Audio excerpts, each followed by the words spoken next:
Ce que tu viens de voir, c'est une fracture vertébrale. La pole dancer s'appelle Valentina.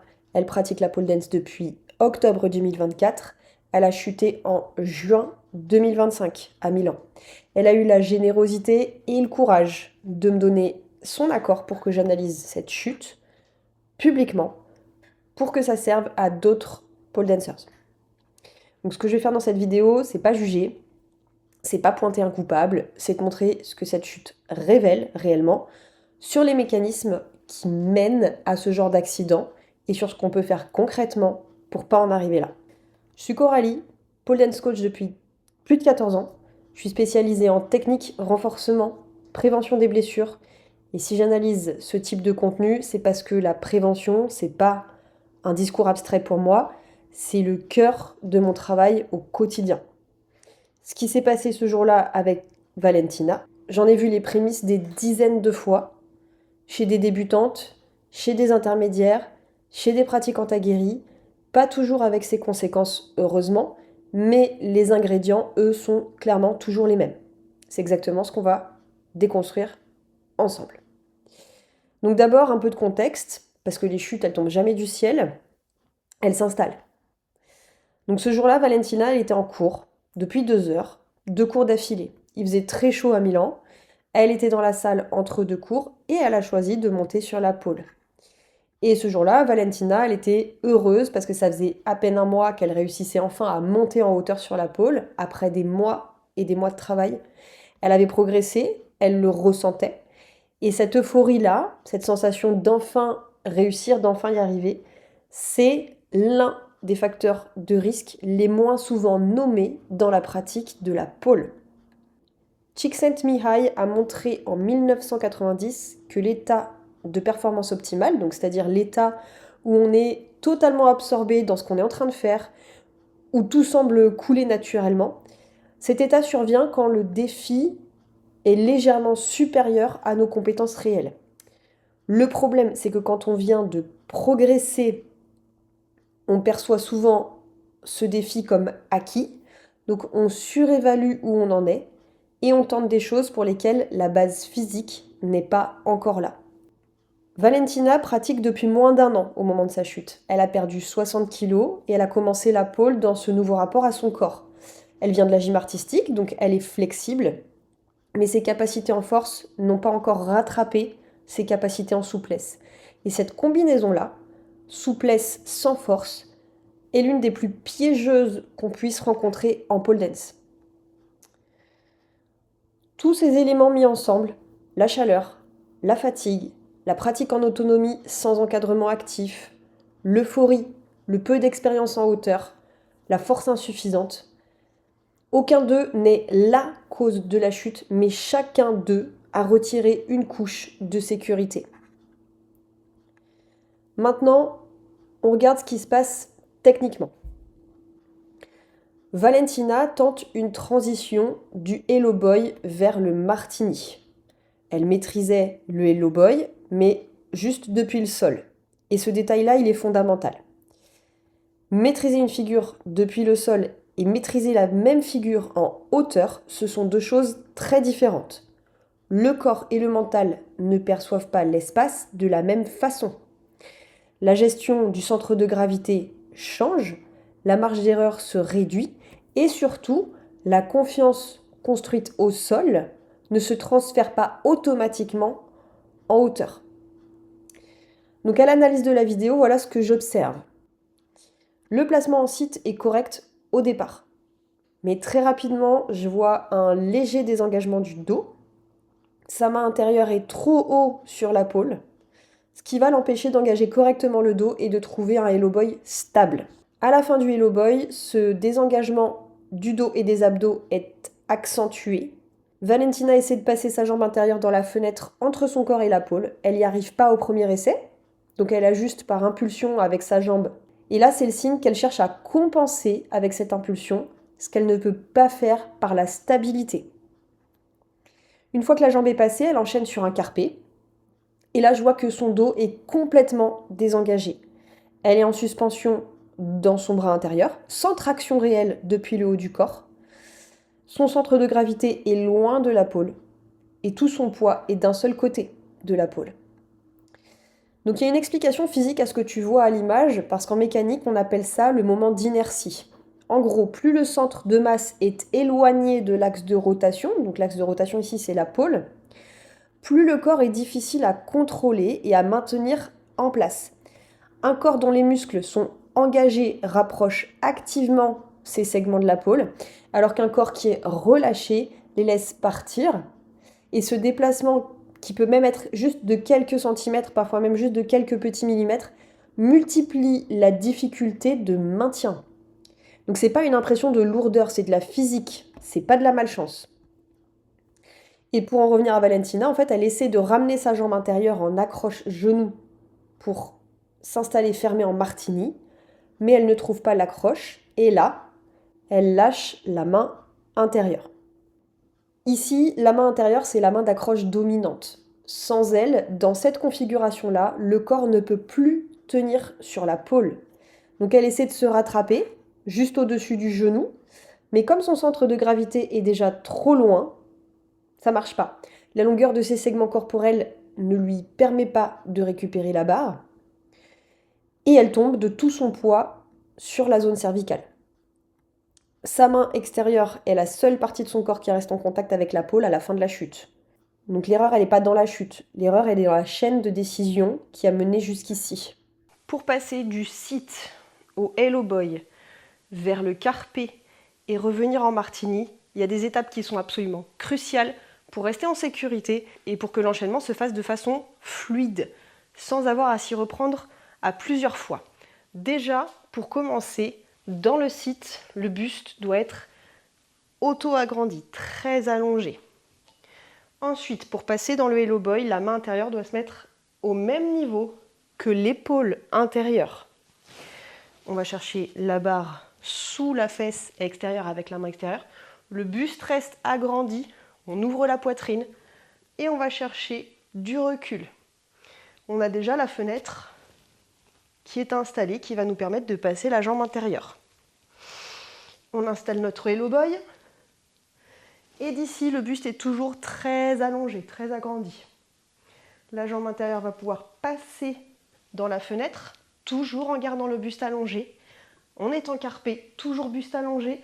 On va pouvoir ensuite récupérer la pôle avec la jambe intérieure pour s'installer dans notre martini et ressortir proprement. Le buste est toujours très très allongé et le placement de la main intérieure à la hauteur de l'épaule est primordial. Et la dynamique de la chute elle-même mérite d'être comprise. Voilà ce que m'a dit Valentina. Au moment où elle a senti qu'elle allait tomber, elle était sereine, clairement. Elle pensait qu'elle allait rebondir sur les fesses. Et c'est humain parce que le crash mat est là, la protection est là, donc le danger perçu, il est limité. On a l'impression vraiment que voilà, le risque est mineur. Mais voilà ce qu'on ne voit pas dans le raisonnement qu'elle a eu. La conjugaison entre le manque d'engagement du haut du corps et le fait de se mettre en boule pour amortir la chute a mené son centre de gravité à basculer vers l'arrière et elle n'a pas atterri sur les fesses, elle a atterri sur la nuque. Le crash mat ne protège pas contre toutes les trajectoires. Il ne protège que si la chute est verticale et si le corps est tonique.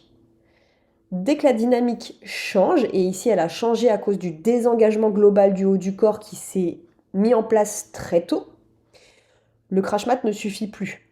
Si ce mécanisme te semble familier, la main extérieure qui reste à la pôle sans pouvoir rattraper la chute, c'est parce que c'est exactement ce que j'avais analysé dans la chute de Laurie Tillman en Hello Boy également. J'en avais parlé dans une reel en novembre dernier. Je mets le lien dans la description. Dans une étude qui a été menée par Iman Elefart en 2002, on apprend que la proprioception, donc c'est-à-dire la capacité à percevoir la position exacte de ses segments corporels dans l'espace sans avoir à poser ses yeux dessus, c'est une compétence qui s'entraîne, qu'on peut entraîner. Chez les débutantes, cette perception, elle est encore imprécise. Et ce que Valentina croyait faire et ce que son corps faisait réellement étaient vraiment deux choses différentes.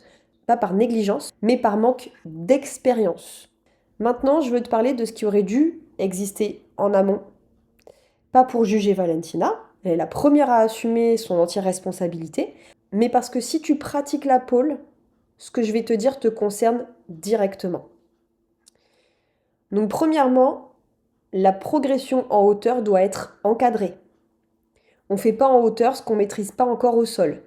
Maîtriser ne veut pas dire y arriver. Maîtriser, ça veut dire y arriver proprement, sans chercher la correction en cours d'exécution, en toutes conditions. Et Valentina elle-même le dit, elle venait seulement d'apprendre à monter en hauteur depuis 1 mois. Donc c'était pas du tout acquis encore. Deuxièmement, la souplesse ne remplace pas la force.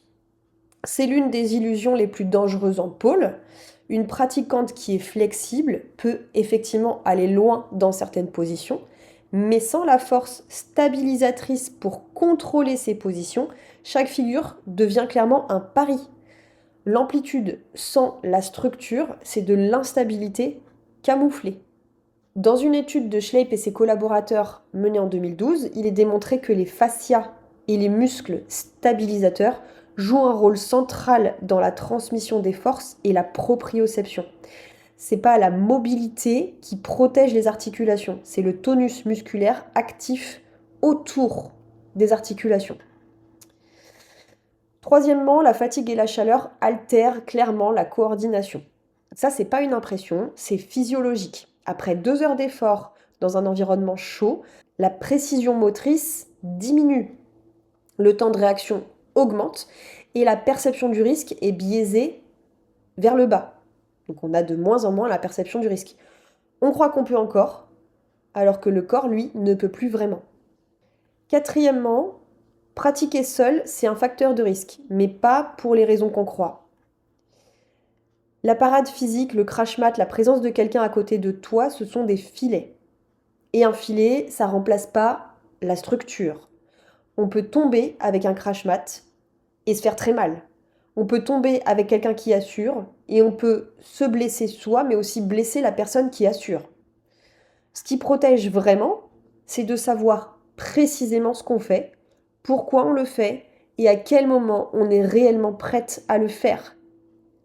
Une pratiquante qui comprend sa progression, qui connaît ses limites réelles, qui s'entraîne avec un cadre adapté à ses capacités, peut s'entraîner seule en sécurité, sans crash mat, sans parade. Pas parce qu'elle n'a pas besoin d'aide, mais parce qu'elle a internalisé les bons repères. Et ce jour-là, Valentina n'avait pas encore ses repères. Elle n'avait personne pour les lui signaler. Cinquièmement, et c'est peut-être le plus important, Valentina savait. Elle me l'a dit, au moment où elle a commencé à tomber, elle a pensé « Ok, maintenant je tombe ». Elle l'a senti et elle était sereine parce qu'elle était convaincue que ça allait bien se passer. Ce moment où ton intuition parle et où tu choisis de ne pas l'écouter parce que tu penses que le crash mat va suffire, parce que tu es dans l'élan, parce que tu viens de réussir et que tu veux continuer, ce moment existe dans presque toutes les blessures graves que j'ai vues. Et l'écouter, cette intuition, c'est aussi une compétence. Pour finir sur les faits, Valentina a eu une vertèbre fracturée, 2 mois d'immobilisation totale avec un corset. Elle a été dépendante à 99% de sa mère pour les gestes du quotidien. 4 mois et demi d'arrêt de travail et un été qu'elle décrit comme un cauchemar. Elle aurait clairement pu être paralysée, elle le sait, elle a une chance immense. Et ce que je veux que tu gardes en mémoire, c'est pas la peur, c'est la mesure. La pole, c'est un sport magnifique, oui, mais c'est aussi un sport extrême. Et ces 2 choses sont vraies en même temps. Et on ne le dit pas suffisamment. Si tu regardes cette vidéo, c'est que tu t'entraînes ou que tu veux t'entraîner et probablement que quelque part, tu veux faire les choses bien.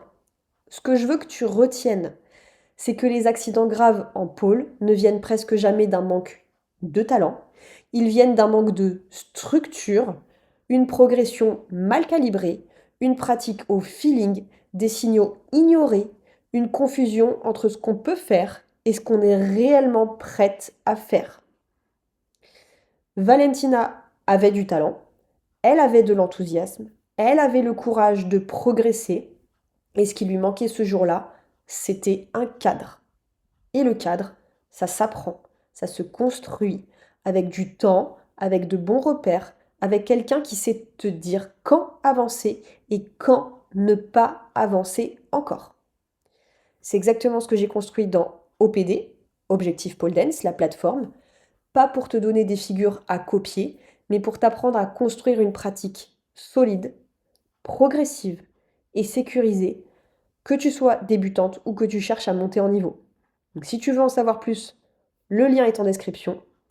Valentina, grazie mille. Merci pour ta lucidité, pour ta générosité et pour toutes les pole dancers que ton témoignage va protéger.